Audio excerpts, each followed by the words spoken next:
We are back. Sam Seder on the Majority Report on the phone. It's a pleasure to welcome back to the program Joe Cirincione. He is the president of the Plowshares Fund, which is a global security foundation. He's also the host of Press the Button, a weekly podcast from the Plowshares Fund. Joe, welcome to the program. Hey, thanks, Sam. Pleasure to be back with you. Just briefly, just run down the two guys who were assassinated. Obviously, I think at this point, people may not have heard of these names 3 days ago, but they've probably heard them by now. But just give us the top line on who they were, because I want to really talk about how we got here. Sure. Well, the major figure is Major General Qasem Soleimani. He's been the head of the Quds Force of the Islamic Revolutionary Guard. This is the elite unit of the Revolutionary Guard. The Revolutionary Guard is a major element of the Iranian military. He's been sort of the strategist and the leader for the this part of the Iranian military force for quite some time. Is he irreplaceable? No, but he's certainly been the person who's seen as guiding Iran's strategy over the last 20 years or so in the region. And killed with him has been the leader of one of the pro-Iraqi Shia militia, a man named Abdul Mahd al-Muhandis. He was actually at the U.S. embassy just a few days ago, seen as sort of directing the siege of that embassy, the attacks on that embassy, and then calling them off. So ironically, and then with them also were several aides that were killed. There apparently were 5 or so people killed in this drone attack. Ironically, things were calming down since they pulled the forces back from the embassy after their roughly 24 hours of attacks on it. But this attack will now considerably escalate the situation. You cannot underestimate the significance of the killing of these two men. Let's just because I want to move to sort of how we got here and what you think the motivations, to the extent that you can decipher what the strategy is behind this by Donald Trump, if there is one. But also to be clear. Their presence, obviously, Muhandis was an Iraqi, and so it was clear why he was in Baghdad. And in terms of Soleimani, him being in Baghdad was a fairly typical event, wasn't it? And both of them were involved in the frontline fight against ISIS. Yeah, it wasn't unusual for Soleimani to be in Baghdad. You have to understand, Iran is a major ally of Iraq, and Soleimani is a major military leader of Iran. So it was common for them to be there. And for the last several years, Soleimani and the Iranian forces and the Iraqi militias, both pro-Iran and not pro-Iran, have been cooperating with the United States in the fight against ISIS. So there was quite a bit of coordination that would go on, not directly with Soleimani at this point, but through the forces. So this was not an unusual event. It wasn't illegal. It wasn't surreptitious. There was nothing necessarily sinister going on. This was kind of normal allied business. So the U.S. has just killed the military leader of one of Iraq's major allies inside Iraq. So this has huge repercussions for the U.S. relationship with the Iraqi government, as well as our relations with Iran. I asked this question. I spoke earlier to Vali Nasir, and I asked him this question, but and he said it's possible. But Sure. Of course, the United States has basically taken credit for killing Soleimani and taken credit for targeting him. But do you think it's possible that they maybe were just going after Muhandis and had the wrong intelligence, were given the wrong intelligence on purpose by other Iraqi forces or by Saudis or Israelis? This intelligence came from somewhere, and it's not like, and correct me if I'm wrong, but my understanding is if there was a desire to assassinate Soleimani before today, it could have easily been done. There have been numerous times over the past 20 years where the U.S. has had Soleimani in their crosshairs. There was a famous incident recounted in 2006 when the Bush administration had him and was ready to kill him and backed off and decided the consequences were not worth the benefits. And that has been basic calculation. This is the general of the forces that you're fighting. You don't like him. He's your adversary. He's your enemy. But do you kill him? Does that solve the problem? What does that provoke? What does that do next? So keep that in mind when you hear all this chest thumping and crowing about this coming out, comparing this to like the killing of bin Laden, for example. No. This is not an isolated, stateless terrorist that doesn't have a nation to mourn him. This is a military leader of a country of 80 million people. This is going to have serious repercussions. Now, did we intend to do it is the question you ask. This is an administration where the president has told over 15,000 lies about all kinds of things, large and small, including key national security issues. There is no reason to believe the statements that are coming out of this administration, even though they're coming out of the Pentagon instead of the White House. This may have been an accident, and they're covering it up at this point. There may not have been the intention to actually kill Soleimani. That they could have very easily been after the Iraqi militia leader al-Muhandis and caught Soleimani by accident. We don't know yet. And do I believe that Soleimani was plotting attacks on U.S. personnel and diplomats the way they say? I don't. I don't not believe it. I just don't know if it's true or not. But part of the thing that's concerning is this is right out of the Iraq War playlist. This is what you do to justify an attack. You say it was preemptive, right, that it was defensive. We had to do this because the other side was prepared to strike. This attack is saving lives, not costing them. So since we're here, Joe, and you and I spoke we had very similar conversations 15 years ago about Iraq, I would imagine.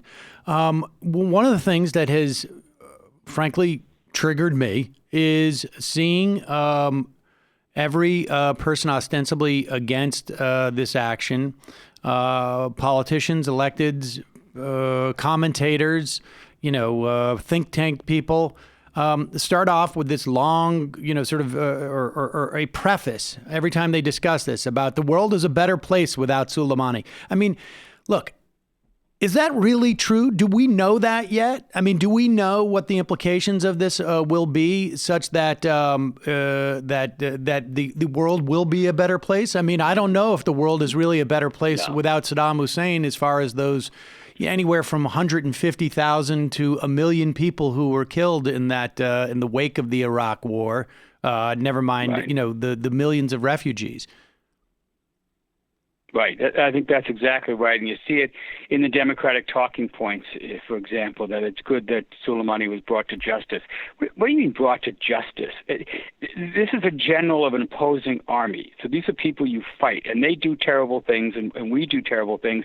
I would say their terrible things are awful. I mean, this man is responsible for the bloodshed in Syria. He did aid militias during the uprisings in Iraq that were attacking U.S. soldiers. Did he directly kill hundreds of soldiers, as you hear? No, he didn't. But he provided the arms that allowed the Iraqi militia to do this. But this was a war. Right. This was a counterinsurgency war. We were fighting the Iraqis. The Iraqis were fighting us. That's what happens in war. And, holding him sort of uniquely responsible for this is like saying that Petraeus was uniquely responsible for this. No, these are both men doing the duty to their nations as they saw fit. Do you oppose him? Yes. Do you assassinate him? Well, I mean, it's when you're not actually at war.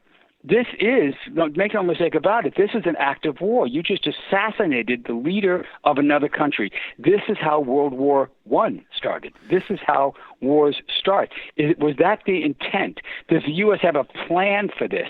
Well, ready or not, here we come. Right. Well, I mean, what is your sense of this? I mean, I would imagine you have relationships with people who are in the national security apparatus. Was there any type of sense that people were gearing up for something here? I mean, because presumably Iran now is obligated to respond in some way.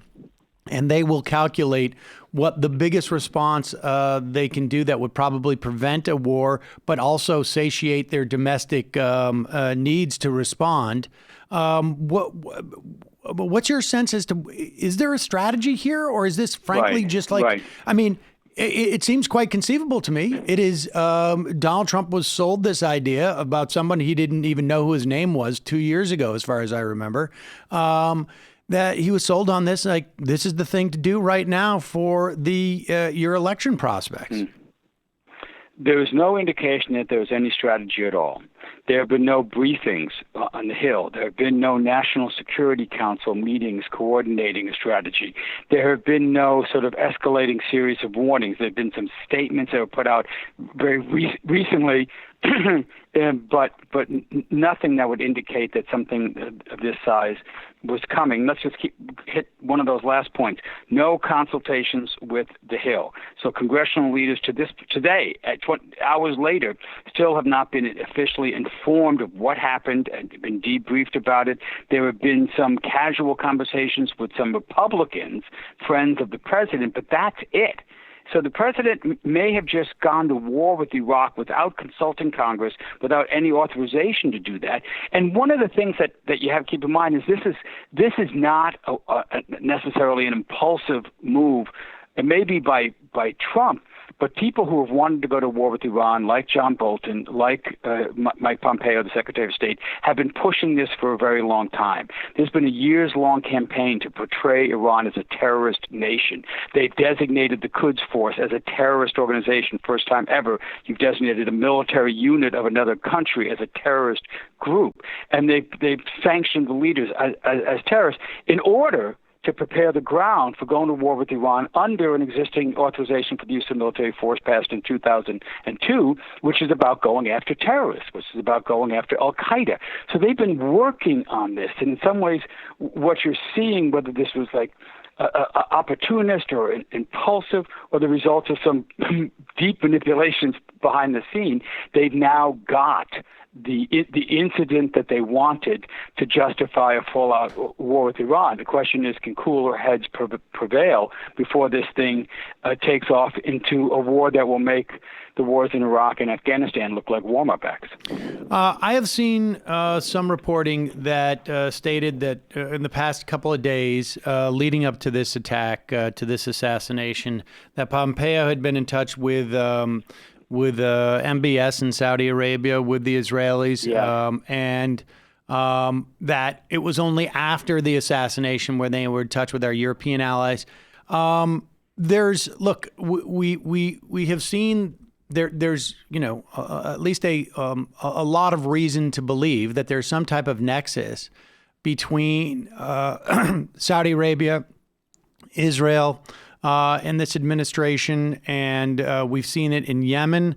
We have seen it, we have seen the president, at the very least, at least in one instance, very clearly seek personal benefit from some type of geopolitical move. I mean, what is your sense as to how much this is driven by the Saudis, by the Israelis, and perhaps, sort of some benefit that either, I don't know, Trump or Kushner is getting? I mean, there doesn't seem to be a rationale here that is quite clear, because, I mean, frankly, I'm not convinced that this is even a decent and a rational strategy from an electoral standpoint.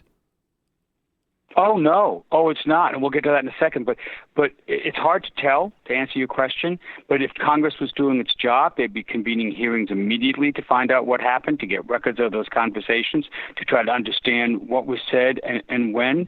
There's no question that Trump operates much more closely with Benjamin Netanyahu and Mohammed bin Salman than he does with any of our NATO allies, any of our other allies, and that he has substantial financial investments and business relations with the princes of Saudi Arabia. So yes, it's quite possible that there were economic motives or political ties being paid off here. But even there, that doesn't answer the question whether he was going to kill Soleimani. I mean, he could have been talking to them about what he thought was going to be a smaller strike. So we still don't know whether this was planned or not. I tell you, the people in Saudi Arabia are happy about this. They like this. This is their foreign policy. They're enthusiastic about killing Iranian officials. And finally, is this going to help Trump? Is this, people talk about a wag the dog scenario. You distract from impeachment by having a good war that rallies the country. This is not going to rally the country. This is going to tank the stock markets. You already see them dropping today as we talk. This is what Tucker Carlson was warning the president about back months ago when we were 10 minutes from launching missile attacks on Iran. Remember that? When Bolton and Pompeo and Gina Haspel, the head of the CIA, were urging the president to attack, and the president at the last minute said no. Tucker Carlson was warning the president, if you go to war with Iran, you will cause a global recession, you will tank the U.S. economy, and you will lose re-election. So this is not just stupid from a U.S. national security point of view, it's stupid from Donald Trump's own political future point of view. All right, lastly, I mean, just can you draw the line from the essentially the unilaterally the U.S. unilaterally sinking the nuclear deal with Iran to what happened, to where we are today, I guess? Absolutely. Absolutely. When the president came into office, he had a relatively stable situation with Iran. The Iranian nuclear program had been rolled back, frozen, contained for at least 15 to 20 years under a stringent inspection regime. We had a basis for going ahead to making other arrangements to address their other aspects of Iranian behavior, such as their missiles, such as their support for some of these militias, et cetera, and Hezbollah in Israel, militias in Iraq, et cetera. There were problems. We had problems, but there were containable problems.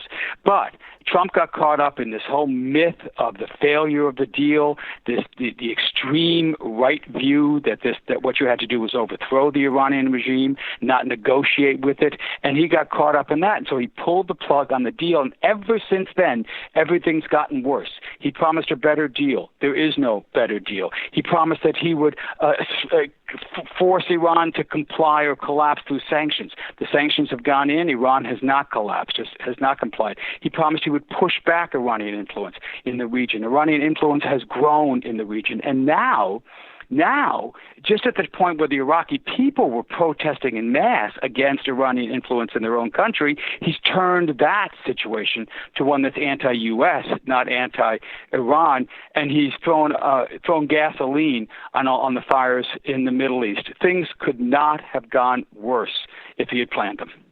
Joseph Cirincione, president of the Plowshares Fund and host of Press the Button. Thanks so much for your time today. Really appreciate it. My pleasure, Sam. Pleasure to talk to you. Bye-bye. Bye.